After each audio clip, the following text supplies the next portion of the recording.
এরকম একটি কেক তৈরি করার জন্য আমাদের ফার্স্টে যা লাগছে তা হচ্ছে ফার্স্টে আমরা শুকনো উপকরণগুলো চেলে নেব। ফার্স্টে হচ্ছে আমি নিয়েছি 1 কাপ ময়দা, তারপর নিয়েছি আরো হাফ কাপ ময়দা, তারপর আমি নিয়েছি হচ্ছে 1/3 কাপ কর্নফ্লাওয়ার, এটা মাস্ট, এটা লাগবেই। 2 টেবিল স্পুন বেকিং পাউডার আর হচ্ছে 1 স্পুন বেকিং সোডা। আমি অল্প লবণ দিয়ে দিয়েছি। এই সবগুলো উপকরণ চেলে এক সাইডে রেখে দিব। তো কেকটা হচ্ছে 3 পাউন্ডের, আর সেহেতু ডিমগুলো ছোট হয়ে গেছে তাই আমি এখানে 7টা ডিম ইউজ করেছি। ডিমের সাদা অংশ এবং কুসুমগুলোকে আলাদা করে এর সাদা অংশ অল্প অল্প করে চিনি মিক্স করে স্মুথ ফমি করে নেব। এইরকম স্মুথ একটা ব্যাটার তৈরি হবে। হচ্ছে এখানে কুসুমগুলো এবং হচ্ছে ভ্যানিলা এসেন্স মিক্স করে নেব। বেশিক্ষণ না, 20 সেকেন্ডের মতোই এটা মিশিয়ে নেব।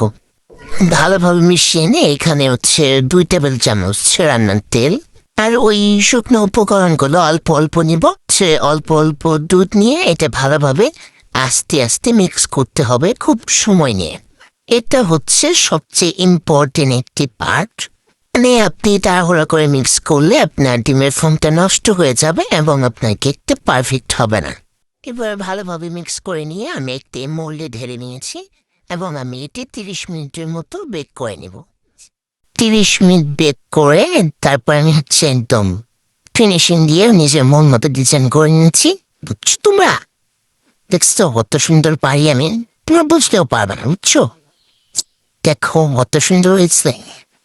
সাইডে কেউ তাকাইবা না, ওগুলো হচ্ছে পড়ছে ময়দা, ব্যাপার না।